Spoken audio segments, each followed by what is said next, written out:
ಪಹಲ್ಗಾಂವ್ ನರಮೇಧಕ್ಕೆ ಇಡೀ ದೇಶ ಕಣ್ಣೀರಿಡ್ತಾ ಇದೆ. ದೇಶದ ಗಲ್ಲಿ ಗಲ್ಲಿಯಲ್ಲೂ ಪಾಕ್ ವಿರುದ್ಧ ಪ್ರತೀಕಾರ ಆಗಲೇಬೇಕು ಅನ್ನೋ ಕೂಗು ಮೊಳಗಿದೆ. ಆದ್ರೆ ಇದರ ನಡುವೆ ನಮ್ಮ ಸಿಎಂ ಸಿದ್ದರಾಮಯ್ಯ ಹೇಳಿದ ಆ ಒಂದು ಮಾತು ಆಕ್ರೋಶದ ಕಿಡಿ ಹೊತ್ತಿಸಿದೆ.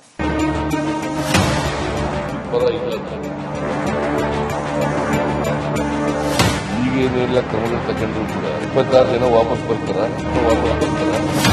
ಓಟ್ಗೋಸ್ಕರ ಇಷ್ಟೆಲ್ಲ ನಾಟಕ ಮಾಡುವಂತ ಅವಶ್ಯಕತೆ ಇದೆ. ಪಹಲ್ಗಾಮ್ ಪ್ರತೀಕಾರಕ್ಕೆ ಕಾಯುತ್ತಿದೆ ಭಾರತ. ಮೋದಿ ಯುದ್ಧ ಘೋಷ, ಸಿಎಂ ಶಾಂತಿ ಮಂತ್ರ. ಉಗ್ರರ ವಿರುದ್ಧ ಕಾರ್ಯಾಚರಣೆಗೆ ಸಿಎಂ ಆಕ್ಷೇಪ. ಅಷ್ಟೇ ಅಲ್ಲ, ಪಾಕ್ ಉಗ್ರರನ್ನ ಮಟ್ಟ ಹಾಕುವಂತೆ ಪ್ರತೀಕಾರ ತೆಗೆದುಕೊಳ್ಳುವಂತೆ ಧ್ವನಿ ಎತ್ತಿದ್ರು.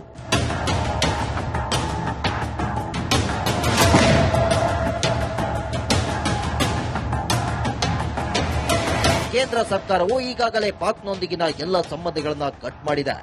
ಅಷ್ಟೇ ಯಾಕೆ, ಪಾಕ್ನೊಂದಿಗೆ ಯುದ್ಧಕ್ಕೂ ತಯಾರಿಯೂ ನಡೆಸುತ್ತಿದೆ. ಆದ್ರೆ ಈಗ ಸಿಎಂ ಸಿದ್ದರಾಮಯ್ಯ ಎಲ್ಲ ಓಕೆ, ಯುದ್ಧ ಯಾಕೆ ಅನ್ನೋ ಹಾಗೆ ಮಾತನಾಡ್ತಿದ್ದಾರೆ. ಯುದ್ಧ ಮಾಡಬೇಕಾದಂತ ಅಗತ್ಯ ಇಲ್ಲ, ಬಿಗಿ ಕ್ರಮಗಳು ತಗೋಬೇಕು ಅಷ್ಟೇ. ಭದ್ರತಾ ವ್ಯವಸ್ಥೆಯನ್ನ ಬಿಗಿ ಮಾಡತಕ್ಕಂಥ ಕೆಲಸವನ್ನ ಮಾಡಬೇಕು. ವಿದ್ಯುತ್ ಪರ ಇಲ್ಲ, ನಾವು ಶಾಂತಿ ಇರಬೇಕು, ಜನರಿಗೆ ಭದ್ರತೆ ಇರಬೇಕು. ಈಗೇನೆಲ್ಲ ಕ್ರಮಗಳು ತಗೊಂಡ್ರು ಕೂಡ 26 ಜನ ವಾಪಸ್ ಬರ್ತಾರ. ಈಗೇನೆಲ್ಲ ಕ್ರಮಗಳು ತಗೊಂಡ್ರು ಕೂಡ 26 ಜನ ವಾಪಸ್ ಬರ್ತಾರ. ಸಿದ್ದರಾಮಯ್ಯ ಶಾಂತಿ ಮಂತ್ರಕ್ಕೆ ಬಿಜೆಪಿ ಕಿಡಿ. ಮೋದಿ ಯುದ್ಧ ಘೋಷಕ್ಕೆ ಮುಂದಾಗಿದ್ರೆ ಇತ್ತ ಸಿಎಂ ಸಿದ್ದು ಶಾಂತಿ ಮಂತ್ರ ಜಪಿಸಿದ್ದಾರೆ. ಈಗ ಕ್ರಮ ತೆಗೆದುಕೊಂಡ್ರೆ ಹೋದ ಜೀವಗಳು ಬರ್ತಾವ. ಸಿದ್ದರಾಮಯ್ಯರ ಈ ಮಾತು ಬಿಜೆಪಿಗರ ಕಣ್ಣು ಕೆಂಪಾಗಿಸಿದೆ. ಇವತ್ತು ಸಿದ್ದರಾಮಯ್ಯನವರ ಹೇಳಿಕೆ ನನಗೂ ಕೂಡ ಆಘಾತ ಆಗಿದೆ. ಒಬ್ಬ ದೇಶದ ಸಂಕಷ್ಟದ ಸಂದರ್ಭದಲ್ಲಿ ಈ ತರ ಹೇಳಿಕೆಯನ್ನ ಕೊಟ್ಟು ವೋಟ್ ಹಾಕ್ತಾರೆ, ಒಂದೇ ಒಂದು ವೋಟ್ಗೋಸ್ಕರ ಇಷ್ಟೆಲ್ಲ ನಾಟಕ ಮಾಡುವಂತ ಅವಶ್ಯಕತೆ ಇರಲಿಲ್ಲ. ಇದು ನಿಜಕ್ಕೂ ಖಂಡನೀಯ. ಅವರ ಸತ್ತೋರಿಗೆ ನಿಜಕ್ಕೂ ಅವಮಾನ. ಯಾರು ಸತ್ತಿದಾರೋ ಅವರಿಗೆ ಅವರ ಹೇಳಿಕೆ ಅವಮಾನ ತರತಕ್ಕಂಥದ್ದು. ಕೂಡಲೇ ರಾಜ್ಯದ ಜನರ ಮುಂದೆ ಸಿದ್ದರಾಮಯ್ಯ ಕ್ಷಮಾಪಣೆ ಕೇಳಬೇಕು. ಇವತ್ತು ನೀವು ಪಾಕಿಸ್ತಾನದ ಪರವಾಗಿ ನಿಂತು ಮಾತಾಡ್ತೀರಿ ಅಂತಂದ್ರೆ ಅದು ನಿಮ್ ಪ್ರೂವ್ ಆಯ್ತು, ನಿಮ್ಮ ಪ್ರೇಮ ಯಾವ ದೇಶದ ಬಗ್ಗೆ ಇದೆ ಅಂತ. ಪಾಕಿಸ್ತಾನ ಜಿಂದಾಬಾದ್ ಅಂದಿದ್ದು ವಿಧಾನಸೌಧದಲ್ಲೇ ಆದ್ರೂ ಅವರನ್ನು ರಕ್ಷಣೆ ಮಾಡ್ತೀರಿ. ಒಬ್ಬ ದಲಿತ ಮುಖಂಡ, ನಿಮ್ಮ ಪಕ್ಷದ ಶಾಸಕನಾಗಿದ್ದ ಅಖಂಡ ಶ್ರೀನಿವಾಸ್ ಮೂರ್ತಿ ಮನೆಗೆ ಬೆಂಕಿ ಹಾಕದವ್ರನ್ನ ರಕ್ಷಣೆ ಮಾಡ್ತೀರಿ, ಅವ್ರ ಕೇಸ್ಗಳನ್ನು ವಾಪಸ್ ತಗೊಳ್ತೀರಿ. ಎಂತ ದುರಂತ ನಮ್ಮ ದೇಶದ್ದು ಅಂದ್ರೆ ಕಾಂಗ್ರೆಸ್ ಪಕ್ಷ ಯಾಕೆ ಈ ರೀತಿ ನಡ್ಕೊಳ್ತದೆ ಅಂತ ಗೊತ್ತಿಲ್ಲ. ಅಂದ್ರೆ ಅವರೊಬ್ಬರನ್ನು ಓಲೈಸಿದ್ರೆ ದೇಶ ಆಳಬಹುದು ಅಂತ ಇವರು ತಿಳ್ಕೊಂಡಿದ್ದಾರ. ಸಿಎಂ ಸಿದ್ದರಾಮಯ್ಯ ಹೇಳಿರೋ ಮಾತು ಉಗ್ರರ ಗುಂಡಿಗೆ ಬಲಿಯಾದವರನ್ನ ಅವಮಾನಿಸಿದೆ. ಸಿಎಂ ಕ್ಷಮೆ ಕೇಳಲಿ ಎಂದು ಬಿಜೆಪಿ ಒತ್ತಾಯ ಮಾಡ್ತಿದೆ. ಈ ಸಂದರ್ಭದಲ್ಲೂ ರಾಜಕೀಯ ಬೇಕಾ ಎನ್ನುವುದು ಜನರ ಪ್ರಶ್ನೆಯಾಗಿದೆ. Bureau report, Republic Kannada. Pahalgam ನರಮೇಧಕ್ಕೆ ಇಡೀ ದೇಶ ಕಣ್ಣೀರಿಡ್ತಾ ಇದೆ. ದೇಶದ ಗಲ್ಲಿ ಗಲ್ಲಿಯಲ್ಲೂ ಪಾಕ್ ವಿರುದ್ಧ ಪ್ರತೀಕಾರ ಆಗಲೇಬೇಕು ಅನ್ನೋ ಕೂಗು ಮೊಳಗಿದೆ. ಆದ್ರೆ ಇದರ ನಡುವೆ ನಮ್ಮ ಸಿಎಂ ಸಿದ್ದರಾಮಯ್ಯ ಹೇಳಿದ ಆ ಒಂದು ಮಾತು ಆಕ್ರೋಶದ ಕಿಡಿ ಹೊತ್ತಿಸಿದೆ.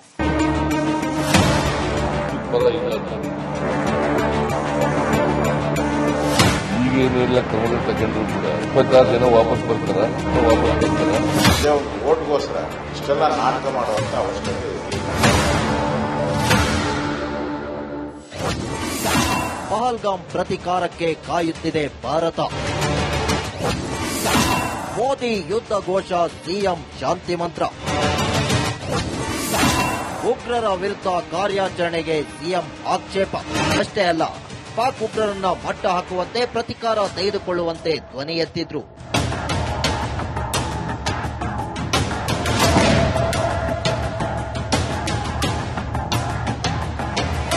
ಕೇಂದ್ರ ಸರ್ಕಾರವು ಈಗಾಗಲೇ ಪಾಕ್ನೊಂದಿಗಿನ ಎಲ್ಲ ಸಂಬಂಧಗಳನ್ನ ಕಟ್ ಮಾಡಿದೆ. ಅಷ್ಟೇ ಯಾಕೆ, ಪಾಕ್ನೊಂದಿಗೆ ಯುದ್ಧಕ್ಕೂ ತಯಾರಿಯೂ ನಡೆಸುತ್ತಿದೆ. ಆದ್ರೆ ಈಗ ಸಿಎಂ ಸಿದ್ದರಾಮಯ್ಯ ಎಲ್ಲ ಓಕೆ, ಯುದ್ಧ ಯಾಕೆ ಅನ್ನೋ ಹಾಗೆ ಮಾತನಾಡ್ತಿದ್ದಾರೆ. ಯುದ್ಧ ಮಾಡಬೇಕಾದಂತ ಅಗತ್ಯ ಇಲ್ಲ, ಬಿಗಿ ಕ್ರಮಗಳು ತಗೋಬೇಕು ಅಷ್ಟೇ. ಭದ್ರತಾ ವ್ಯವಸ್ಥೆಯನ್ನ ಬಿಗಿ ಮಾಡತಕ್ಕಂಥ ಕೆಲಸವನ್ನ ಮಾಡಬೇಕು. ವಿದ್ಯುತ್ ಪರ ಇಲ್ಲ, ನಾವು ಶಾಂತಿ ಇರಬೇಕು, ಜನರಿಗೆ ಭದ್ರತೆ ಇರಬೇಕು. ಈಗೇನೆಲ್ಲ ಕ್ರಮಗಳು ತಗೊಂಡ್ರು ಕೂಡ 26 ಜನ ವಾಪಸ್ ಬರ್ತಾರ. ಈಗೇನೆಲ್ಲ ಕ್ರಮಗಳು ತಗೊಂಡ್ರು ಕೂಡ 26 ಜನ ವಾಪಸ್ ಬರ್ತಾರ. ಸಿದ್ದರಾಮಯ್ಯ ಶಾಂತಿ ಮಂತ್ರಕ್ಕೆ ಬಿಜೆಪಿ ಕಿಡಿ. ಮೋದಿ ಯುದ್ಧ ಘೋಷಕ್ಕೆ ಮುಂದಾಗಿದ್ರೆ ಇತ್ತ ಸಿಎಂ ಸಿದ್ದು ಶಾಂತಿ ಮಂತ್ರ ಜಪಿಸಿದ್ದಾರೆ. ಈಗ ಕ್ರಮ ತೆಗೆದುಕೊಂಡ್ರೆ ಹೋದ ಜೀವಗಳು ಬರ್ತಾವ. ಸಿದ್ದರಾಮಯ್ಯರ ಈ ಮಾತು ಬಿಜೆಪಿಗರ ಕಣ್ಣು ಕೆಂಪಾಗಿಸಿದೆ. ಇವತ್ತು ಸಿದ್ದರಾಮಯ್ಯನವರ ಹೇಳಿಕೆ ನನಗೂ ಕೂಡ ಆಘಾತ ಆಗಿದೆ. ಒಬ್ಬ ದೇಶದ ಸಂಕಷ್ಟದ ಸಂದರ್ಭದಲ್ಲಿ ಈ ತರ ಹೇಳಿಕೆಯನ್ನ ಕೊಟ್ಟು ವೋಟ್ ಹಾಕ್ತಾರೆ, ಒಂದೇ ಒಂದು ವೋಟ್ಗೋಸ್ಕರ ಇಷ್ಟೆಲ್ಲ ನಾಟಕ ಮಾಡುವಂತ ಅವಶ್ಯಕತೆ ಇರಲಿಲ್ಲ. ಇದು ನಿಜಕ್ಕೂ ಖಂಡನೀಯ. ಅವರ ಸತ್ತವರಿಗೆ ನಿಜಕ್ಕೂ ಅವಮಾನ. ಯಾರು ಸತ್ತಿದಾರೋ ಅವರಿಗೆ ಅವರ ಹೇಳಿಕೆ ಅವಮಾನ ತರ್ತಕ್ಕಂಥದ್ದು. ಕೂಡಲೇ ರಾಜ್ಯದ ಜನರ ಮುಂದೆ ಸಿದ್ದರಾಮಯ್ಯ ಕ್ಷಮಾಪಣೆ ಕೇಳಬೇಕು. ಇವತ್ತು ನೀವು ಪಾಕಿಸ್ತಾನದ ಪರವಾಗಿ ನಿಂತು ಮಾತಾಡ್ತೀರಿ ಅಂತಂದ್ರೆ ಅದು ನಿಮ್ ಪ್ರೂವ್ ಆಯ್ತು, ನಿಮ್ಮ ಪ್ರೇಮ ಯಾವ ದೇಶದ ಬಗ್ಗೆ ಇದೆ ಅಂತ. ಪಾಕಿಸ್ತಾನ ಜಿಂದಾಬಾದ್ ಅಂದಿದ್ದು ವಿಧಾನಸೌಧದಲ್ಲೇ ಆದ್ರೂ ಅವರನ್ನು ರಕ್ಷಣೆ ಮಾಡ್ತೀರಿ. ಒಬ್ಬ ದಲಿತ ಮುಖಂಡ, ನಿಮ್ಮ ಪಕ್ಷದ ಶಾಸಕನಾಗಿದ್ದ ಅಖಂಡ ಶ್ರೀನಿವಾಸ್ ಮೂರ್ತಿ ಮನೆಗೆ ಬೆಂಕಿ ಹಾಕದವ್ರನ್ನ ರಕ್ಷಣೆ ಮಾಡ್ತೀರಿ, ಅವ್ರ ಕೇಸ್ಗಳನ್ನು ವಾಪಸ್ ತಗೊಳ್ತೀರಿ. ಎಂತ ದುರಂತ ನಮ್ಮ ದೇಶದ್ದು ಅಂದ್ರೆ ಕಾಂಗ್ರೆಸ್ ಪಕ್ಷ ಯಾಕೆ ಈ ರೀತಿ ನಡ್ಕೊಳ್ತದ ಅಂತ ಗೊತ್ತಿಲ್ಲ. ಅಂದ್ರೆ ಅವರೊಬ್ಬರನ್ನ ಓಲೈಸಿದ್ರೆ ದೇಶ ಆಳಬಹುದು ಅಂತ ಇವರು ತಿಳ್ಕೊಂಡಿದಾರ. ಸಿಎಂ ಸಿದ್ದರಾಮಯ್ಯ ಹೇಳಿರೋ ಮಾತು ಉಗ್ರರ ಗುಂಡಿಗೆ ಬಲಿಯಾದವರನ್ನ ಅವಮಾನಿಸಿದೆ. ಸಿಎಂ ಕ್ಷಮೆ ಕೇಳಲಿ ಎಂದು ಬಿಜೆಪಿ ಒತ್ತಾಯ ಮಾಡ್ತಿದೆ. ಈ ಸಂದರ್ಭದಲ್ಲೂ ರಾಜಕೀಯ ಬೇಕಾ ಎನ್ನುವುದು ಜನರ ಪ್ರಶ್ನೆಯಾಗಿದೆ. Bureau report, Republic Kannada.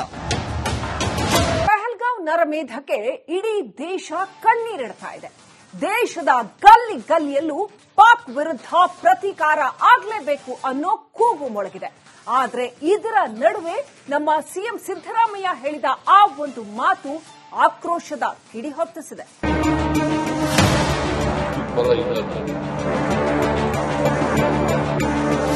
ಈಗೇನೆಲ್ಲ ಕ್ರಮಗಳು ತಗೊಂಡ್ರು ಕೂಡ 26 ಜನ ವಾಪಸ್ ಬರ್ತಾರ.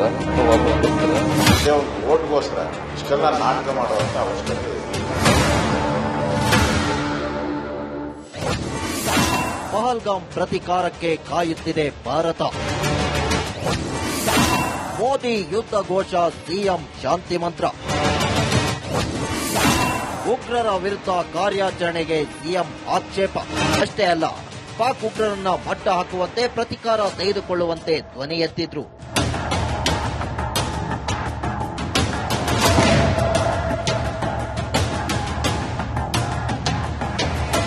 ಕೇಂದ್ರ ಸರ್ಕಾರವು ಈಗಾಗಲೇ ಪಾಕ್ನೊಂದಿಗಿನ ಎಲ್ಲ ಸಂಬಂಧಗಳನ್ನ ಕಟ್ ಮಾಡಿದೆ. ಅಷ್ಟೇ ಯಾಕೆ, ಪಾಕ್ನೊಂದಿಗೆ ಯುದ್ಧಕ್ಕೂ ತಯಾರಿಯೂ ನಡೆಸುತ್ತಿದೆ.